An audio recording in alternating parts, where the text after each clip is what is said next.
Hello everyone and welcome back to the channel. I'm Extraordinary Rhino, and in today's video I have two replays for you in the Tier 10 German medium tank, the Leopard 1.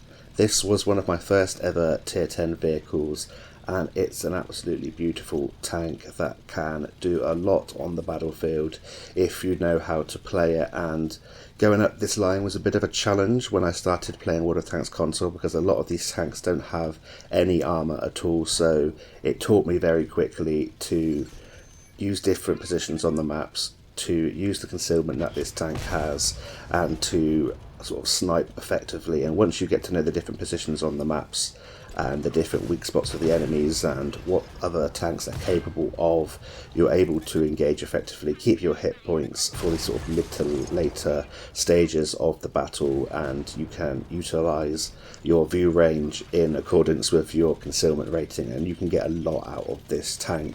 It's a fantastic tank. I don't 3-mark a lot of tanks in the game, but this was one that I definitely went out and did as soon as I felt like I was capable, because I wanted to 3-mark the barrel because I think it's absolutely brilliant. It's a great mix of DPM, gun handling, mobility, and I think it looks pretty cool as well. The gun depression is pretty nice. You have 9 degrees of gun depression and 20 degrees of elevation, which means it's quite flexible on ridge lines.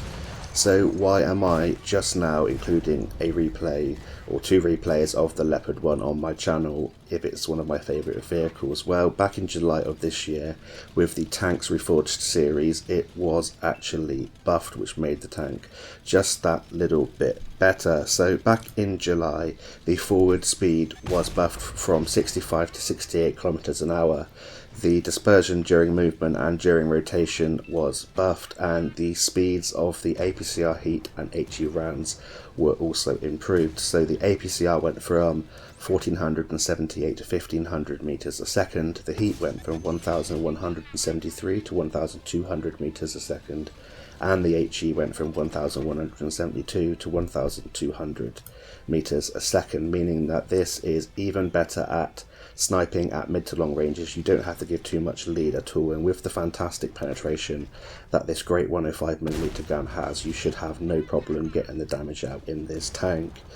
This 105mm gun has a base DPM of 2691, and when you compare that with something like an Object 140 which has 2909, then it isn't too far off at all. And combined with the fantastic gun handling and the shell velocity that this 105mm gun has, you can see just how devastating this tank can be. So this 105mm gun on the Leopard 1, it has 390 alpha damage on its standard APCR and premium heat rounds, and it has 480 alpha damage on its HE rounds. The penetration on these standard rounds is pretty damn nice. 268mm of penetration, more than enough to go through many different tanks you're going to come across at Tier 10. And if you do want to go through the super heavies, you do have those lovely 330mm heat rounds to go straight through, and bear in mind they won't lose penetration over distance. So if you fire those heat rounds with that great shell velocity of 1200 meters a second at mid to long ranges, you won't lose any penetration, and it means you've got great penetration at distance. The mobility is fantastic on the Leopard 1. You've got a 20.75 power to weight ratio, and that's quite good compared. If you look at the sort of profile and the size profile of this tank, that's a very good power to weight ratio. 68 kilometers an hour forwards is absolutely fantastic. 23 kilometers an hour is more than enough to get off ridge lines. Annual traverse speeds at 54 degrees a second on the hull and 40 degrees a second on the turret is absolutely phenomenal as well. And you also have 410 meters base view range, which is absolutely great. So what equipment do I run on the Leopard 1 then? Well, in terms of my equipment, I run advanced loader, advanced concealment, and advanced optics. And on my commander, I run 6th Sense, Born Leader, Rapid Loading, Steady Aim, Rapid Aim, Snapshot, Camouflage Expertise, Muffled Shot, and Situational Awareness. So in terms of my equipment, you could use improved ventilation, the mobility equipment, or maybe a gun stabilizer instead of the concealment or the advanced concealment that I run. But I run the advanced concealment because I feel like I know the different sort of view ranges of different tanks and the different concealment ratings, and I feel like I can utilize the concealment of this tank to pretty good effect, and it means that I can fire without getting shot at in some situations, which can be a game changer. But yeah, the gun stabilizer would improve your accuracy just that little bit more, although I think it's fantastic anyway.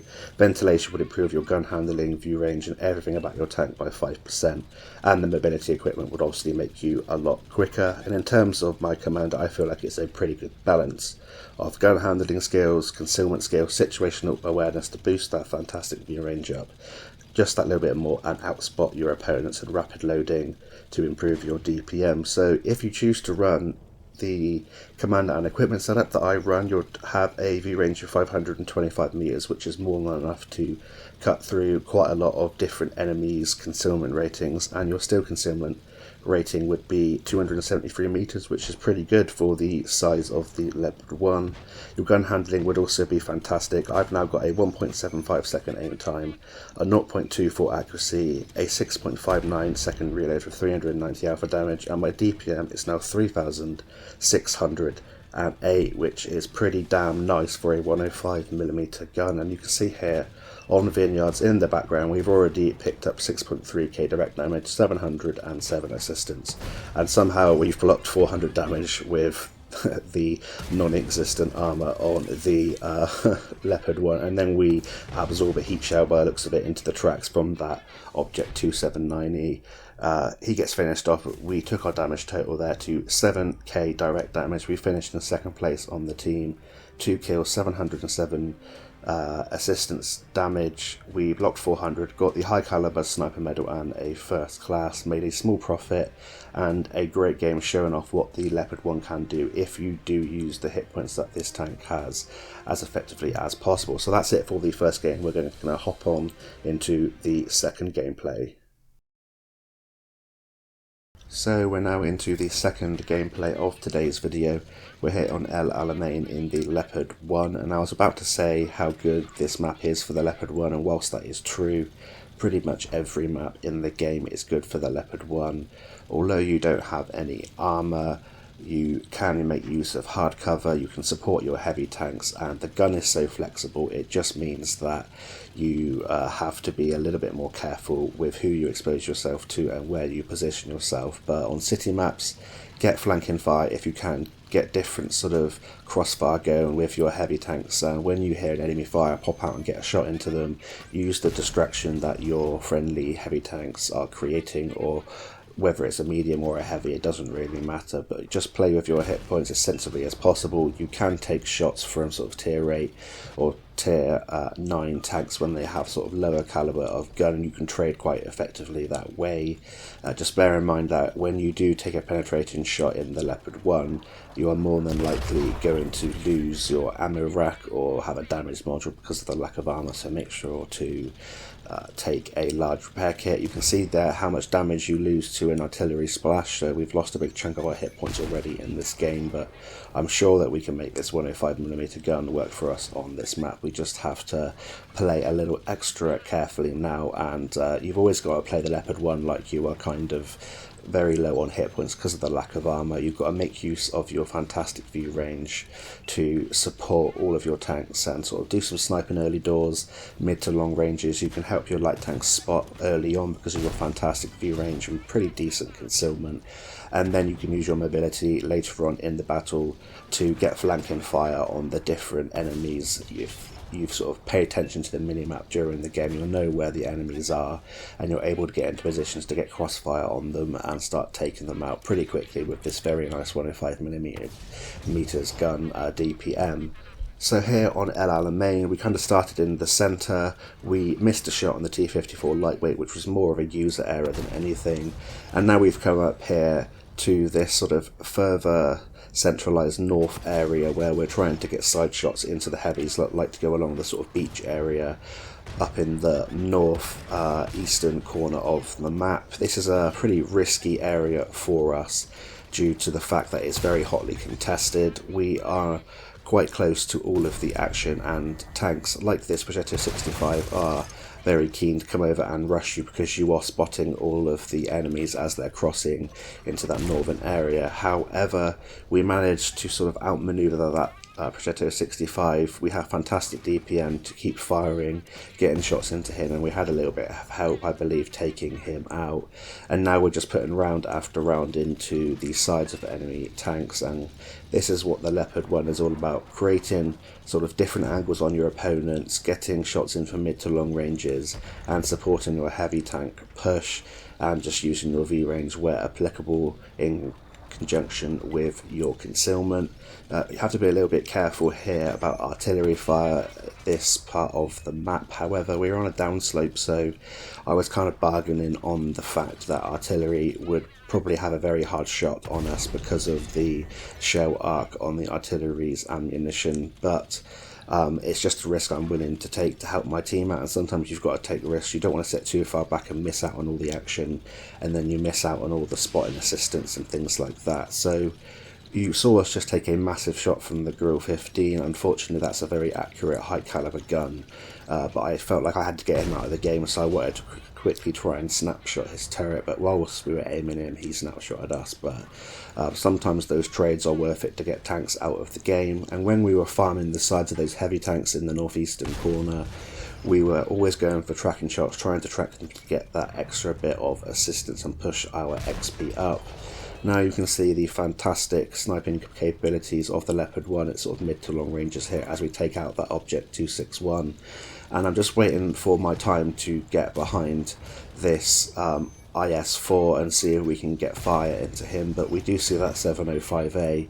They are distracted by the tanks on lower ground, so we've created a different angle. We're coming up here, and it's all about creating those different angles, the crossfire, and getting shots in whilst people are sort of undetected and undecided on who they are shooting at.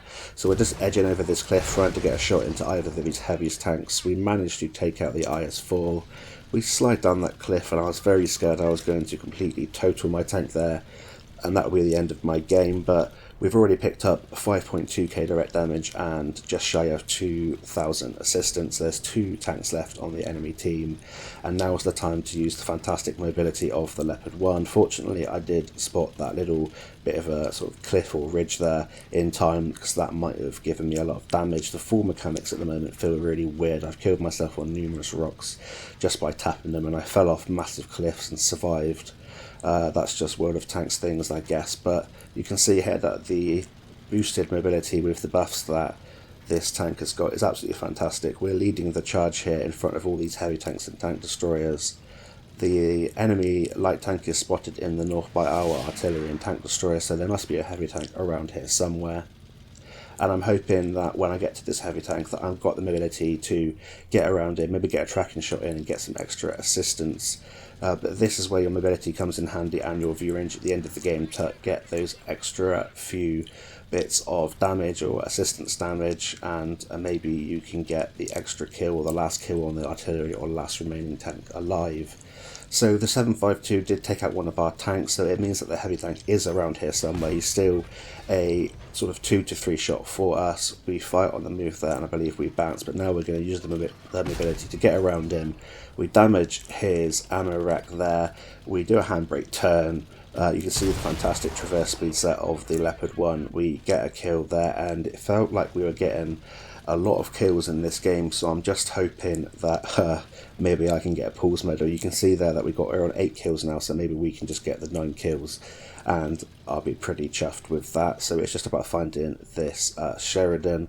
I'm hoping that he's not using the derp gun, because even if he splashes me with the HE, he would finish me off. But I'm just going to go in anyway. I've got 421 hit points. I might as well sort of go in trying to get the extra, then just to sit back and miss out on all the fun at the end of the game. I've got the mobility, and I'm one of the only ones on this team that's able to chase this light tank down. So I know a lot of the times when you're in a position like this, they like to hide in the sort of sea area in the shallow water. However, the Sheridan was spotted behind us. He takes out our Tortoise. And now I'm going to try and come in from the sort of rear of the Sheridan, try and surprise him from an area I don't think he expects me to come in from, and hopefully we'll be able to get some nice shots into this Sheridan. He's now a 2-shot for us. You can see here we're kind of half aimed. Unfortunately we bounced. I think we must have hit the part on his tank, which is the back part of his tank, which isn't really a hitbox, so it just absorbs the shell, but we managed to get our second shell in there, and we take out the Sheridan with the nice gun handling of the Leopard 1, and we finish another pretty good game. That's a 9-kill game with 6k direct, just shy of 2,000 assistance. We get the Pascucci's, Devastator, we get the Radley Walters, the Mastery Badge, finish MVP on our team, make a nice profit, and that's a fantastic game for the Leopard 1, and I hope that in these two replays I've shown you what the Leopard 1 is capable of. It's an absolutely fantastic tank. I highly recommend going down this line. The tier 9 is fantastic as well. Just it does teach you how to sort of play tanks carefully with the lack of armor, but that can boost your sort of play style in the end, and you can become a better tanker for it. So that's it for today's video. Thank you all so much for watching, and until next time, I'll see you on the battlefield, and bye for now.